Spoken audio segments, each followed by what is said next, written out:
Edis sesat? Ya, sesat, ya. Mari kita mendengar statement-statement dari seorang Edis dan kita analisa dengan kepala dingin. Dari statement-statement ini membuktikan bahwa dia seorang penyesat, ya. Langsung saja. Check it out. Kamu tidak percaya kalau Yesus itu Tuhan? Tidak. Tidak percaya? Iya. Oh. Berarti Yesus itu menurut kamu bukan Tuhan? Bukan. Banyak orang Kristen nggak berani ngomong Yesus punya Tuhan. Saya yang ngomong Yesus punya Tuhan. Kalau orang Kristen ngomong Yesus nggak punya Tuhan, berarti dia gila. Yesus Tuhan, ya. Bapa di surga Tuhan, Roh Kudus Tuhan. Berarti berapa Tuhan? Ada orang Kristen bilang satu katanya. Ya tiga. Makan gorengan 3 ngaku 1. Bahkan jika dia membuang segala dogma-dogma Duinatur, kemudian Tritunggal, kemudian itu ketong sampah. Gimana? Dari statement-statement Edis, kalian sudah bisa tahu dia aliran apa? Ya, Arianisme bisa, Saksi Jehova bisa. Ya, itu statement-statement dari para bidat yang menentang Tritunggal.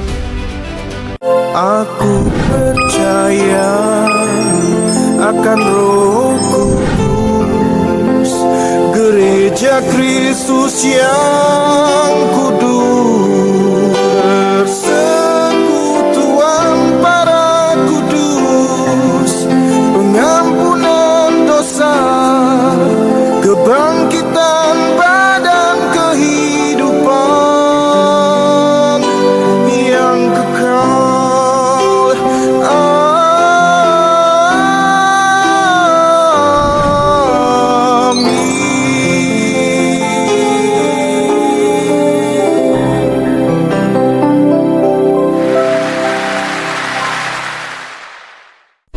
Edis sesat? Ya sesat. Ajarannya bertentangan dengan Alkitab. Ya, kan saya sudah bilang dari awal. Di mana letak sesatnya? Di mana letak kesesatannya dan kebidatannya?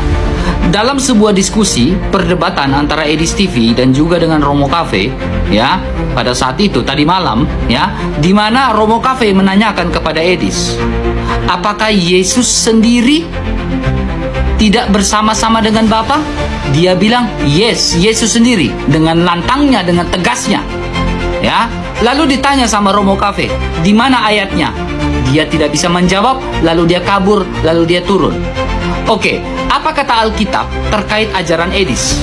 Ya, apakah Yesus benar-benar berdiri sendiri, tidak bersama-sama dengan Bapa? Mari kita lihat. Poin pertama di dalam Yohanes pasal 10 ayat 30. Sebab aku dan Bapa adalah satu. Yesus bersama-sama dengan Bapa. Ada pribadi pertama dan pribadi kedua. Hipostasis pertama dan hipostasis kedua. Poin berikutnya di dalam kitab Yohanes, ya. Kitab Yohanes pasal 16 ayat yang ke-32. Lihat, saatnya datang, bahkan sudah datang, bahwa kamu dicerai-beraikan masing-masing ke tempatnya sendiri dan kamu meninggalkan aku, Yesus ya, aku ya, seorang diri. Namun kata Yesus, aku tidak seorang diri sebab Bapa menyertai aku. Edis mengatakan Yesus sendiri tidak bersama-sama dengan Bapa, tetapi Yesus yang membantah statement Edis sendiri di dalam Yohanes 16 ayat 32. Namun aku tidak seorang diri sebab Bapa menyertai aku. Ya. Poin berikutnya di dalam Yohanes pasal 10 ayat 38, apakah Yesus sendiri tidak bersama-sama dengan Bapa? Tetapi jikalau aku melakukan dan kamu tidak mau percaya kepadaku, percayalah akan pekerjaan-pekerjaan itu, supaya kamu boleh mengetahui dan mengerti bahwa Bapa di dalam aku dan aku di dalam Bapa. Yesus tidak sendiri, Edis. Yesus tidak sendiri, Edis, ya. Kamu sesat ini. Kemudian Yohanes 14 ayat 10. Apakah Yesus sendiri dan tidak bersama-sama dengan Bapa seperti statement Edis? Tidak percayakah engkau bahwa aku di dalam Bapa dan Bapa di dalam aku? Apa yang aku katakan kepadamu tidak aku katakan dari diriku sendiri, tetapi Bapa yang diam di dalam aku, dialah yang melakukan pekerjaannya. Kemudian, poin berikutnya, Kolose pasal 2 ayat yang ke-9. Apakah Yesus sendiri dan dia hanya manusia saja, Edis, ketika dia inkarnasi menjadi manusia? Sebab dalam dialah berdiam secara jasmania seluruh kepenuhan Allah. Untuk penonton-penonton Edis, bertobatlah ya. Kita tidak tahu kapan kita mati. Jangan hanya tahu serang Islam, tetapi iman Kristen kalian sendiri kalian buta. Bertobat. Edis, bertobat kau, Edis. Nah, Bang Edis menjelaskan secara lebih detail saran dari saya. Kalau memang bukan maksud Bang Edis untuk mengecilkan Yesus, seperti yang telah banyak dispekulasikan atau diduga orang, sehingga Bang Edis punya prejudice di luar sana bahwa Bang Edis ini, mohon maaf, SSY. Kalau memang Bang Edis bukan, gitu loh. Karena kan begini, orang-orang yang mempunyai keimanan Jehovah Witness atau saksi-saksi Yehova, itu memang menggunakan ayat ini, bahwa Yesus itu tidak setara dengan Bapa seperti yang Bang Edis katakan. Ketika saya memberitakan Injil yang berkata bahwa Tuhan Yesus berkata, Bapa lebih besar daripada aku, apakah itu Injil yang sesat? Oke, kalau menafsirkannya hanya satu ayat per ayat, ya tentu. Karena itu kurang lebih sama seperti Islam. Bang Edis kan sering menghadapi Islam. Bagaimana Islam cara mempertanyakan sesuatu tentang iman kita? Mereka hanya mengutip satu ayat. Yesus bukan Tuhan. Contoh, Matius 7:21. Bukan setiap orang yang mana. Seperti itu contohnya. Bukan, maksud saya jangan melebar dulu, Bang Joseph. Ketika saya memberitakan Injil yang berbunyi bahwa Tuhan Yesus berkata bahwa Bapa lebih besar daripada aku, apakah itu Injil yang sesat? Kalau saya itu bilang tadi, Alkitab atau Injil itu dapat diputar-balikan. Rasul Paulus sendiri mengingatkan kita dalam Galatia 1 ayat 5 sampai dengan 8, silakan dibaca. Jangan memutar-balikan Injil Kristus. Kenapa?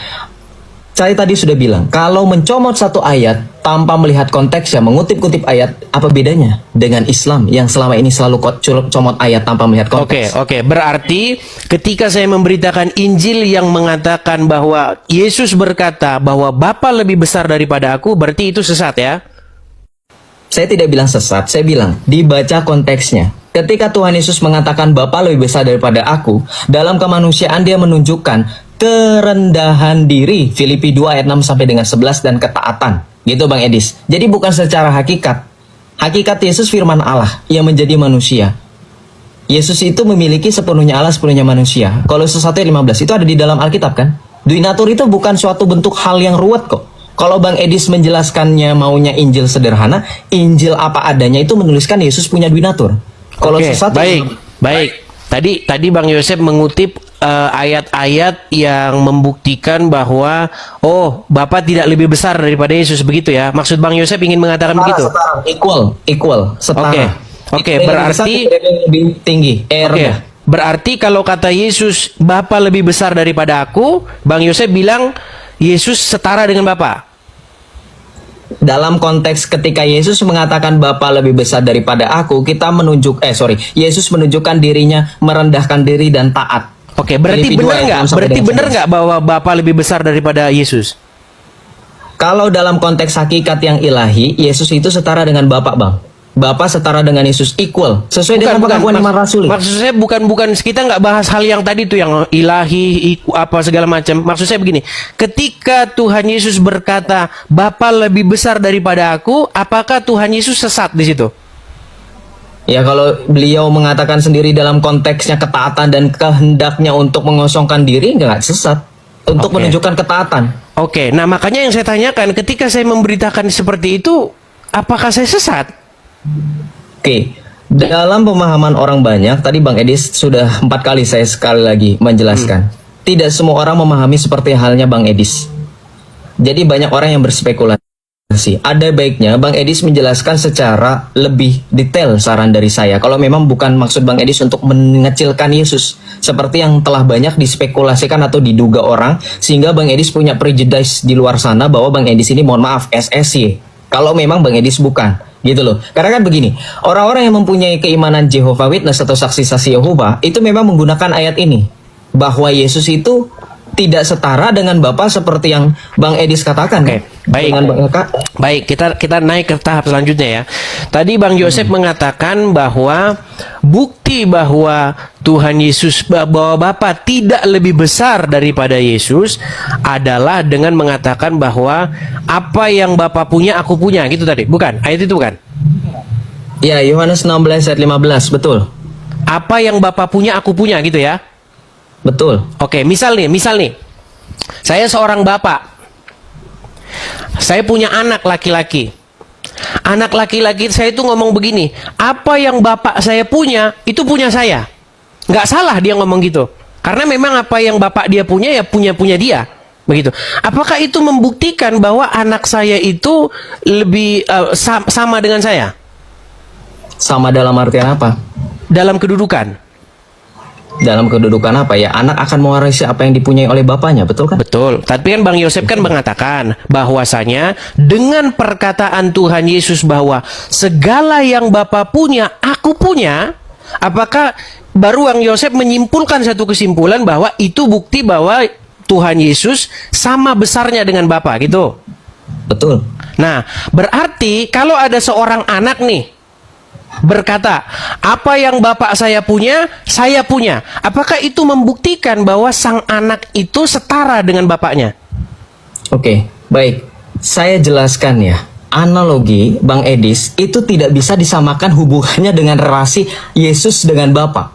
Perhatikan.